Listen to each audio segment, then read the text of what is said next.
বাংলাদেশ সময় 2024 সালের 4 জুলাই একটি সাধারণ বৃহস্পতিবার, যা হয়ে ওঠে ইতিহাসের এক অস্বাভাবিক অধ্যায়। এই দিনটি শুধুমাত্র একটি তারিখ নয়, এটি ছিল আত্মবিশ্বাস, প্রতিবাদ এবং পরিবর্তনের জাগরণ।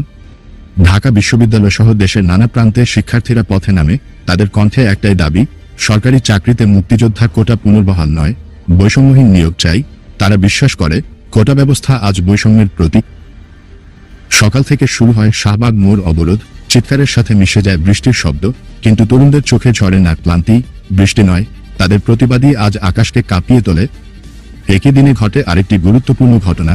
আপিল বিভাগ হাইকোর্টের রায় বহাল রাখে, যেখানে কোটা বাতিলের সিদ্ধান্তকে অবৈধ ঘোষণা করা হয়। এই রায় আন্দোলনের দাবির বিপরীতে দাঁড়িয়ে যায়। প্রশ্ন উঠে, ন্যায়বিচার কাকে বলে? একদিকে আন্দোলনকারীদের ক্ষোভ, অন্যদিকে মুক্তিযোদ্ধা পরিবারদের গর্ব ও অস্থিরতা। পুরনো এক বীর বলেন, আমি যুদ্ধ করেছি এই দেশের জন্য, এখন দেখছি আমার নাতি যুদ্ধ করছে ন্যায়বিচারের জন্য। দিন শেষে বিক্ষোভ হয় আরো দৃঢ়। শাহবাগে জ্বলতে থাকে মোবাইলের আলো, প্রতিবাদের গান ভেসে যায় বাতাসে। একটি প্রজন্ম তার পথ বেছে নিয়েছে, নীরব নয়, উচ্চকণ্ঠ। 4 জুলাই 2024 ছিল একটি সূচনা, একদিনের প্রতিবাদ, যা পরবর্তীতে হয়ে ওঠে জুলাই আন্দোলন নামে পরিচিত। বাংলাদেশের রাজনৈতিক ইতিহাসে রেখে যায় এক অনাড়ম্বর চিহ্ন।